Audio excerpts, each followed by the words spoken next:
சாந்தியும் சமாதானமும் எம்பெருமானார் நபிகள் நாயகம் ஸல்லல்லாஹு அலைஹி வஸல்லம் அவர்கள் மீதும் அவர்களை பின்பற்றி வாழ்ந்த சத்திய சஹாபாக்கள், சஹாபிய பெண்மணிகள், தாபீன்கள், தபு தாபீன்கள் மீதும்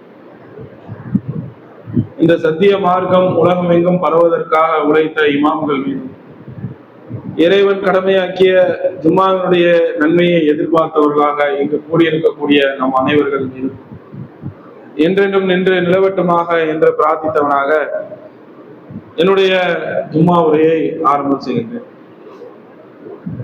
அன்பார்ந்த சகோதர சகோதரிகளே, நாம் எல்லாம் இறைவனுடைய மாபெரும் கிருபையினால் வணக்கத்திற்கு தகுதியானவன் அல்லாஹ் ஒருவன் தான் என்ற ஏகத்துவ கொள்கையில் பயணித்துக் கொண்டிருக்கின்றோம். அப்படி பயணிக்கக்கூடிய நாம் பிற மக்களுக்கு அதை எடுத்து சொல்லிக் கொண்டும் நாம் இருக்கின்றோம். ஆனால் ஆன்மீகம் என்று சில கொள்கை கோட்பாடுகளை நாம் எடுத்துக்கொண்டோம் என்றால் வெறுமனே இறைவனை எப்படி வணங்க வேண்டும், இறைவனிடம் எப்படி முக்தி பெற வேண்டும் என்ற கோட்பாடுகளை மட்டும்தான் மற்ற கொள்கை கோட்பாடுகளில் மற்றைய சமயங்களில் சொல்லிக் கொடுப்பாங்க. இறைவனை அடையிறதுக்கு என்ன வழி, இந்த மந்திரத்தை 1000 வாட்டி சொல்லுங்க முக்தி பெற்றலாம், இந்த மாதிரி இறைவனை நீங்க நோக்கி பயணம் பண்ணினீங்கன்னா நீங்க என்ன செஞ்சிடலாம், அந்த பாவங்கள் எல்லாம் நீங்கியவர்களாக முக்தி பெற்று சொர்க்கத்துக்கு போயிடலாம் என்றெல்லாம் மற்ற கொள்கையில சொல்லிக் கொடுப்பாங்க. இறைவனை அடைய வேண்டும் தான், இறைவனை நெருங்க வேண்டும் தான். அத்தோடு சேர்த்து இஸ்லாம் ஒரு குறிப்பிட்ட விஷயத்தையும் சொல்லி காட்டுகிறது. நாம் அதிகமாக கேள்விப்பட்டிருப்போம், பிறர் நலம் நாடுதல். இஸ்லாம் என்றாலே அத்தீனு நசீரா, பிறர் நலம் நாடுதல். பிறர் நலம் நாடுவது என்பது நமக்கு மட்டுமல்ல, முன்றி வாழ்ந்த மக்களுக்கும் கூட, முந்தைய காலத்து நபிமார்கள் கூட என்ன செஞ்சிருக்கிறாங்க, பிறர் நலம் நாடுவதில், பிற மக்களுக்காக உழைப்பை பங்களிப்பை செய்வதிலே அந்த நபிமார்களும் அந்த மக்களும் ஒரு குறிப்பிட்ட சதவீதத்தில் என்ன செய்ய சில பணிகளை முன்னிறுத்தி செய்திருக்கிறார்கள். வெறுமனே இறைவன் ஒருவன் தான், அல்லாஹ்வை மட்டும்தான் வணங்க வேண்டும், தூதரை மட்டும்தான் பின்பற்ற வேண்டும், இந்த அடிப்படையில் நீங்கள் இருந்தால் சொர்க்கத்தை பெற்றுவிடலாம் என்று மட்டும் சொல்லாமல், மக்களுக்கு உதவக்கூடிய ஏழை எளிய மக்களுக்கு, பாமர மக்களுக்கு அறிவில் குறைவுள்ள மக்களுக்கு நாம் என்ன செய்ய வேண்டும், பிறர் நலம் நாடுதல் மூலமாக சமுதாயத்தில் நடக்கக்கூடிய கொடுமைகளுக்கு எதிராக, சமுதாய பிரச்சனைகளுக்கு எதிராக என்றெல்லாம் நாம் பிறர் நலம் நாட வேண்டும் என்று நம்முடைய மார்க்கம் இஸ்லாம் நமக்கு அழகிய முறையில் சொல்லித் தருகிறது. வரலாறுகளை எல்லாம் நான் எடுத்து படிச்சோம்னா அதை நாம் தெளிவா புரிந்து கொள்ளலாம். அதிகமாக கேள்விப்பட்ட வரலாறு நபி மூசா அலைஹிஸ்ஸலாம் அவருடைய வரலாறு எடுங்க. அவர்களுடைய அந்த வரலாறுல ஒரு சமுதாய பார்வை இருக்கும். எப்படி, தாஹா என்ற அத்தியாயத்தை எடுத்து படிங்க. மூசா அலைஹிஸ்ஸலாம் அவர்கள் வெறுமனே ஃபிரௌனத்துல மட்டும் இறைவன் ஒருவன் தான், அல்லாஹ் மட்டும்தான் வணங்கணும் என்ற கொள்கையை மட்டும் சொல்லல, நீ பனு இஸ்ரவேலர் சமுதாயத்தை அடிமைப்படுத்திக் கொண்டிருக்கிறாய், கொடுமைப்படுத்துகிறாய், அந்த சமுதாயத்தில் உள்ள ஆண் மக்களை நீ செஞ்சுக்க கொலை செய்து கொண்டிருக்கிறாய் என்று அதற்கு எதிராக, அந்த அநீதிக்கு எதிராக களத்தில் நின்று என்ன செஞ்சாங்க, மக்களுக்காக நலம் நாடக்கூடிய, மக்களுக்கு உதவக்கூடிய ஒரு செயலை மூசா அலைஹிஸ்ஸலாம் செஞ்சாங்களா இல்லையா? அப்போ நபிமார்கள் கூட பிறர் நலம் நாடுவதில் ரொம்ப முனைப்பா இருந்திருக்கிறாங்க. நாமளும் பிறர் நலம் நாடக்கூடிய செயல்களை நாமளும் செய்யத்தான் செய்வோம். நம்ம மார்க்கத்திலையும் சொல்லப்பட்டிருக்கிறது, பிறர் நலம் நாடுதுன்னா எப்படி, பாதையில ஒரு போய்கிட்டு இருக்கிறோம், நடைபாதையில போறோம், ஒரு துன்பம் தரக்கூடிய ஒரு பொருள் இருக்குது, அந்த பொருளை நாம் அகற்றினோம் என்றால் பிறர் நலம் நாடுதல் தான். ஏன், அந்த பொருளினால ஒருவருடைய வாகனமோ அந்த வாகனத்தில் போகக்கூடியவருக்கோ அல்லது வேறு விதமான விபரீதங்கள் ஏற்படாமல் பார்க்கிறதுக்கு சின்ன பொருளா இருக்கும், தடுமாறி விழுந்தாருன்னா கை காலில் அடிபடும், வண்டி சேதமாகும், ஒரு பெரிய பொருளாதார இழப்பு ஏற்படும். மேற்கொண்டு மருத்துவ இழப்பீடு ஏற்படும். ஒரு மிகப்பெரிய நெருக்கடியில இருக்கக்கூடிய ஒரு ஏழையாக இருக்கக்கூடிய ஒரு அன்றாட முளைக்கக்கூடிய ஒரு ஏழை, அவன் வேலை பார்த்தாதான் சம்பளம், அவனுக்கு டெய்லி 200 ரூபாய் 300 ரூபாய் தான் சம்பளம். அவன் அந்த பாதையில் போவதற்கு முன்பாக அந்த பொருளை நாம் அகற்றி அவனுக்கு நாம் உதவி செய்தோமே, இது பிறர் நலம் நாடுதல் தானே. இந்த பிறர் நலம் நாடுதல் மூலமாக இறைவனை நாம் என்ன செய்யலாம், அடைந்து கொள்ளலாம். சொல்லுவாங்க மக்கள் பணியே மகேசன் பணிப்பாங்க. எப்படின்னா பழமொழியா சொல்லுவாங்கல்ல, மக்கள் பணியே மகேசன் பணி. அதாவது என்னது, மக்களுக்கு செய்யக்கூடிய தொண்டு என்பது இறைவனுக்கு செய்யக்கூடிய தொண்டு அப்படிம்பாங்க. அப்போ இஸ்லாம் அத மற்ற விஷயங்கள்ல சொல்லக்கூடிய கொள்கை கோட்பாடுகளை விட அதிகமாக இஸ்லாம் வலியுறுத்தக்கூடியதை பார்க்கிறோம். அப்ப இந்த அளவுக்கு மூசா அலைஹிஸ்ஸலாம் அவங்க தன்னுடைய சமுதாய மக்களுக்காக அவர்களுக்கு எதிராக, பிறவனுக்கு எதிராக குரல் எழுப்பினார்களா இல்லையா? ஆண் மக்களை கொலை செய்யாதப்பா, உன்னுடைய அடக்குமுறையை நீ விட்டு விடு, நீ தான் பெரிய கடவுள்னு நினைச்சுக்கிட்டு இருக்க, நீ கடவுள் கிடையாது, உனக்கு மேல மிகப்பெரியவன் ஒருவன் இருக்கிறான், அவன் தான் அல்லாஹ் என்ற கொள்கையை என்ன செஞ்சாங்க, போய் சொன்னார்கள். அந்த மக்களுக்காக போய் உழைத்தார்கள். சமுதாயத்திலே அவர்கள் தங்களுடைய பங்கை பிறர் நலம் நாடுதல் மூலமாக நபி மூசா அலைஹிஸ்ஸலாம் அவர்கள் செய்தார்கள் என்ற செய்தியை தாக அத்தியாயத்துல படிக்கலாம். அவங்க மட்டும்தானா? இன்னும் சில நபிமார்களை பார்க்கலாம். ஷுவைப் நபி, இவங்களுடைய சமுதாயம் எப்படிப்பட்ட சமுதாயம்? மத்திய நகரத்துக்கு போறாங்க. அந்த நகரத்துல இருக்கக்கூடிய மக்கள் எப்படி இருக்கிறாங்க? ரொம்ப பலசாலியா இருப்பாங்க போலுக்கு. அவங்க பண்ணக்கூடிய அட்டுழியங்கள்லாம் ரொம்ப மோசமா இருக்குது. போற வரவன்ட்ட வழிப்பறி பண்றது, மக்கள்கிட்ட மோசடி செய்வது, குறிப்பாக அளவு நிறுவையில மோசடி செஞ்சான். அளந்து வாங்கும் போது என்ன செய்வானா, இவன் கரெக்டா வாங்கிக்குவான். மக்களுக்கு வியாபாரம் பண்ணும் போது என்ன செய்வான், ஒரு மாதிரி தராச இந்த கோணலா புடிச்சு பண்றது, அந்த அடியில புளி வைக்கிறது கல் வைக்கிறதெல்லாம் இப்ப இல்ல. ஆனா இப்ப டிஜிட்டல் மிஷின் வந்திருக்கு, அதுல கூட சில நுணுக்கங்களை பயன்படுத்தி மோசடி பண்ண முடியும். சில பேர் என்ன பண்ணுவாங்க, நம்ம சமூக வலைதளம் கூட பார்ப்போம், ஒரு கிலோ பல்லாரியையோ அல்லது ஒரு பொருளையோ எடை போடுவாரு. இடம் போட்டுட்டு என்ன செய்வாரு, அந்த கஸ்டமர் கொஞ்சம் அப்படி திரும்பிட்டாருன்னு வச்சுக்கோங்களேன், ஏற்கனவே இங்க இடம் போட்டு வச்சிருப்பாரு ஒரு 200 கிராம் 300 கிராம் கம்மியான பைய, டக்குனு தூக்கி அதை வச்சுட்டு என்ன இதை தூக்கி கீழே வச்சிருவாரு. பாக்குறோமா இல்லையா? அப்ப இந்த மாதிரி மோசடி செய்வாங்க. நடைமுறையில இப்பவும் இருக்கத்தான் செய்கிறது.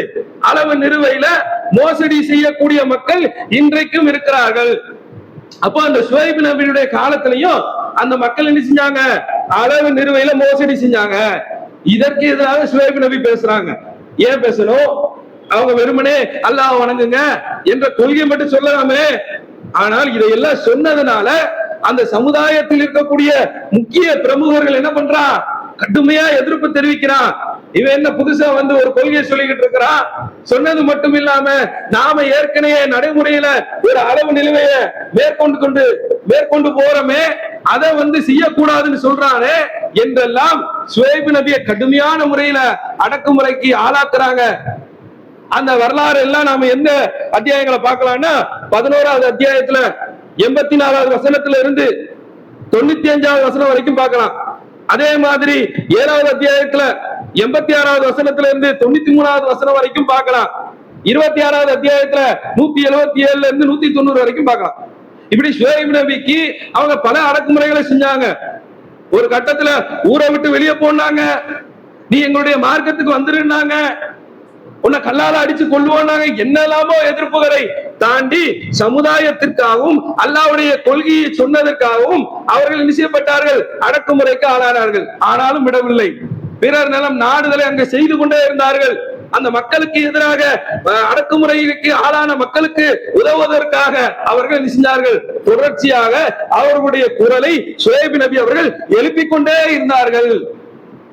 அப்புறம் ஒரு கட்டம் வருது, இந்த அநியாயக்காரர்களை அல்லாஹ் அழித்ததாக வருகிறது. எப்படி அழிச்சாங்க? 3 விதமாக அழித்ததாக அல்லாஹ் சொல்றான். அந்த செய்தியை கூட 7வது அத்தியாயத்துல 91, 11ல 94, அப்புறம் 26ல 188 இந்த வசனங்கள்ல எடுத்து படிச்சீங்கன்னா இந்த மத்தியன் வாசிகள் சமூக கூட்டத்தை போல் ஒன்றுமில்லாமல் ஆக்கப்பட்டார்கள். 3 விதமா சொல்றான். 3 விதமான தண்டனைகள் அவங்களுக்கு வந்துச்சுங்கிறா. அந்த 3ம் ஒரே நேரத்துல வந்துச்சான்னு தெரியல, இல்ல 3 விதத்துல தனித்தனியா அவர்கள் அழிக்கப்பட்டார்களா என்ற விஷயமும் தெரியல. ஆனால் 3 விதமாக அழிக்கப்பட்டார்கள். பெரும் பூகம்பம் மூலமாக அந்த சமுதாய மக்கள், அந்த அடக்குமுறையாளர்கள் அழிக்கப்பட்டார்கள். பெரிய சப்தம், இடிமுழக்கம் மூலமாக அவர்கள் ஒடுக்கப்பட்டு அழிக்கப்பட்டார்கள், ஒன்றுமில்லாமல் ஆக்கப்பட்டார்கள். பெரிய மேகத்தை உடைய நாள், பெரும் வெள்ளத்தை கொண்டு அல்லாஹ் அழித்ததாகவும் என்ன செய்யறான் சொல்லக்கூடிய செய்தியை பார்க்கிறோம். அப்ப இதுக்கு அடுத்து வரக்கூடிய நபியை பாத்தீங்கன்னா லூத் நபி. அவங்களுடைய சமுதாயம் எப்படி இருந்தாங்க?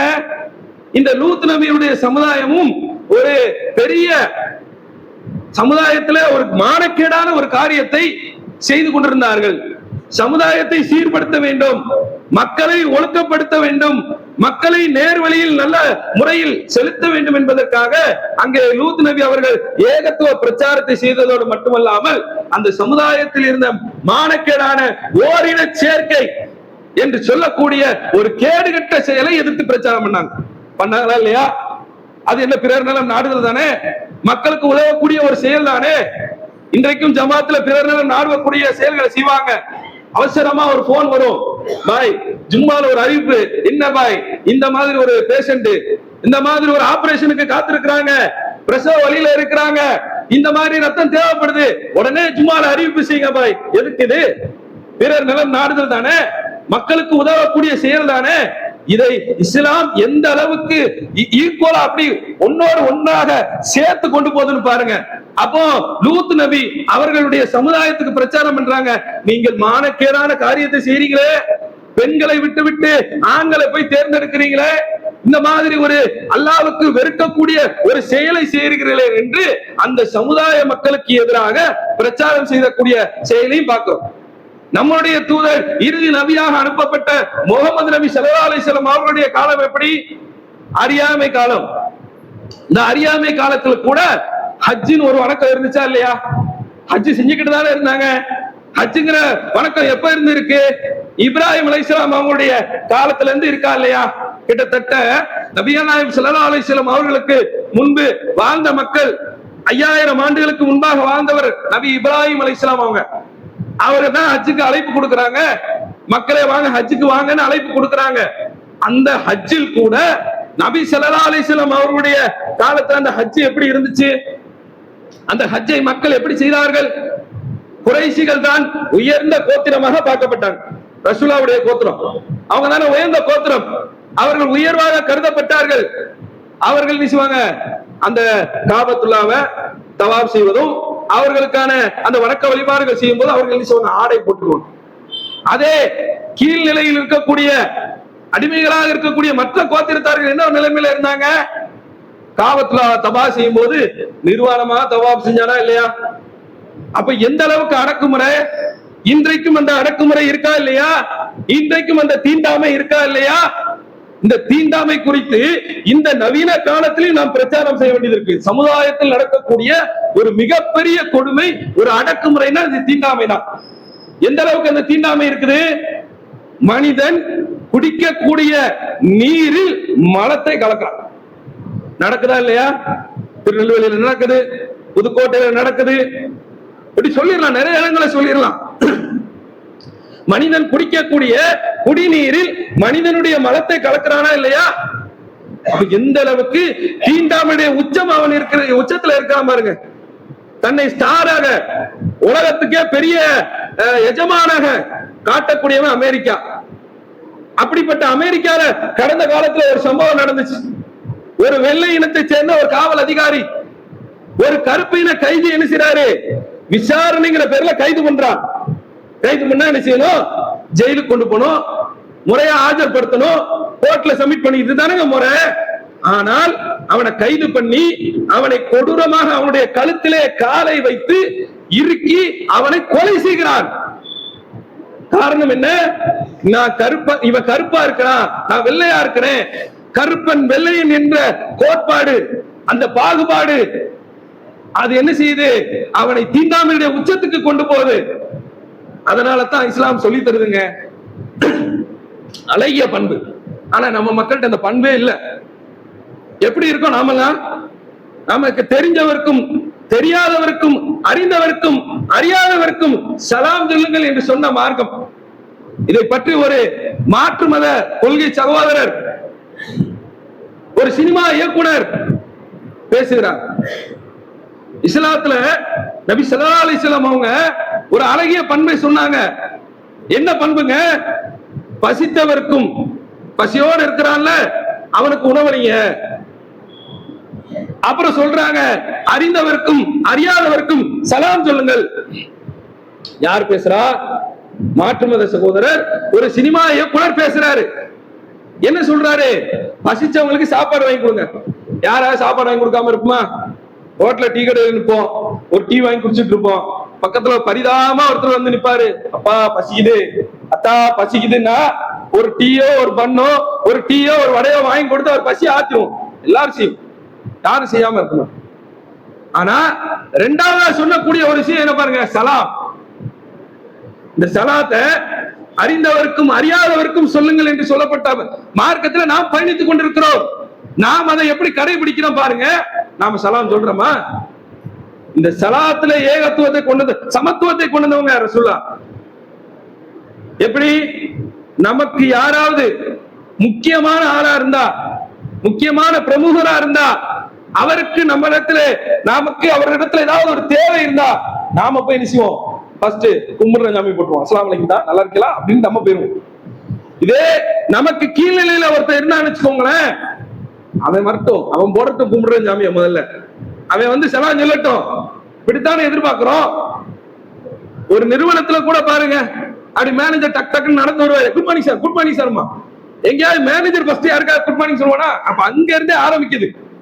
இந்த ஏற்றத்தாழ்வு பாகுபாடு எல்லாம் எங்க இருக்கு? அங்க இருந்து. ஆனா ரசூலுல்லாஹ் அப்படி கிடையாது. ஒரு சபையில உட்கார்ந்து இருப்பாங்க, புதுசா ஒருத்தர் வராரு, ரசூலுல்லாஹ் பார்த்ததே கிடையாது. அந்த சபையில வந்து உங்களிடத்துல முகமது சொல்லக்கூடிய ஒரு மனிதர் இருக்கிறாரே, அது யார் அப்படிதான் கேட்பாங்க. அடையாளமே தெரியாது. மக்களோடு மக்களாக கலந்து இருப்பாங்க. இப்படிப்பட்ட சமத்துவத்தை போதிக்கக்கூடிய அந்த மார்க்கத்துல அந்த ஹஜ்ஜை எப்படி செஞ்சாங்க? நிர்வாணமாக செய்தார்கள். அது மட்டுமா?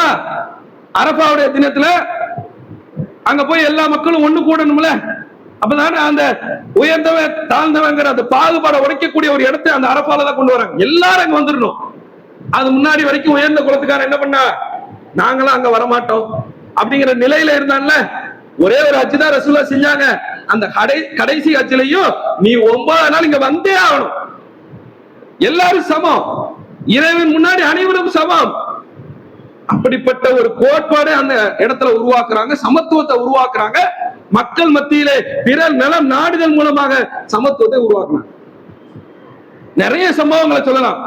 இந்த தீண்டாமைக்கு எதிராக பிறர் நலம் நாடுதல் எவ்வளவுக்கு எந்த அளவுக்கு ரசூலுல்லாஹ் முன்னெடுத்து செஞ்சிருக்காங்க என்றால், ரசூலுல்லாஹ் காலத்துல ஒரு பெண்மணி இருந்தாங்க, ஒண்ணும் இல்லாத ஒரு பெண்மணி, ஆதரவு இல்லாத ஒரு பெண்மணி.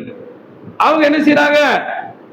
பள்ளிவாசல்ல தான் ஓரமா தங்கி இருக்கிறாங்க. பள்ளிவாசலை கூட்டி சுத்தம் பண்ணி அந்த மாதிரி வேலைகளை செய்யறாங்க. ரொம்ப நாளா அந்த அம்மாவை காணும். ஒரு நாள் ரசூலுல்லாஹ் கேட்கிறாங்க, இங்க ஒரு பெண்மணி இருந்தாங்களே, இந்த மாதிரி வேலை பார்த்து பள்ளிவாசலை சுத்தம் பண்ணாங்களே, அவங்கள எங்க அப்படின்னு கேட்கும் போது அவங்க இறந்துட்டாங்க, அவங்க இறந்துட்டாங்க அப்படின்னு சொன்ன உடனே ரசூலுல்லாஹ்வுக்கு ரொம்ப கோவம். ஏன் என்கிட்ட சொல்லல? மக்கள் என்ன நினைக்கிறார்கள், எந்த அளவுக்கு தீண்டாமையில இருக்கிறாங்க பாருங்க.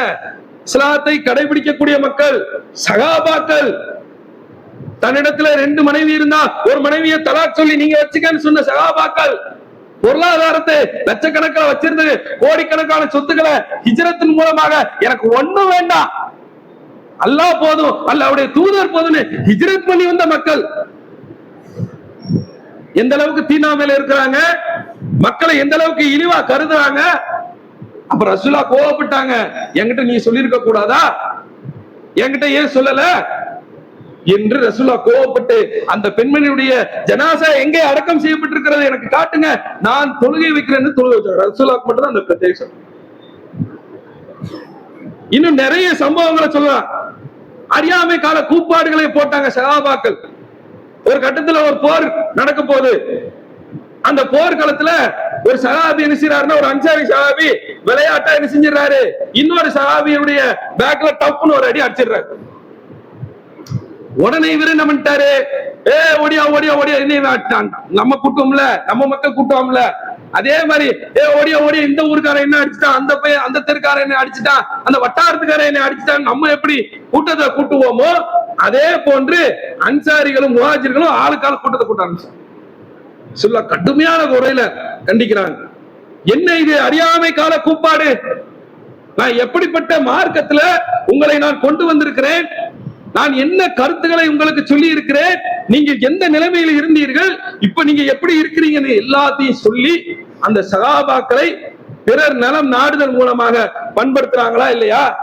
இன்னும் நிறைய செய்திகளை நாம தூதர்களுடைய வாழ்க்கையில சகாபாக்களுடைய வரலாறுகள்ல நாம என்ன செய்யலாம், நிறைய பார்க்கலாம்.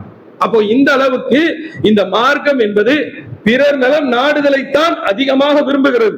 பிறர் நலம் நாடுதல் இல்லாமல் இஸ்லாம் இல்லை. நாமும் நம்முடைய வாழ்க்கையில எந்த அளவுக்கு பிற மக்களுக்கு, கஷ்டப்படக்கூடிய மக்களுக்கு அல்லாஹ் உங்களுக்கு கொடுத்தவற்றில் இருந்து உதவி செய்யுங்கன்னு சொல்றான். உங்களுக்கு அல்லாஹ் என்ன கொடுத்திருக்கான், என்ன அருள் கொடுத்திருக்கானோ அந்த அருள்ல இருந்து மக்களுக்கு உதவி செய்யுங்க. ஒருத்தர் செல்வம் அதிகமா இருக்கும், அவர் அதுல இருந்து உதவி செய்யட்டும்.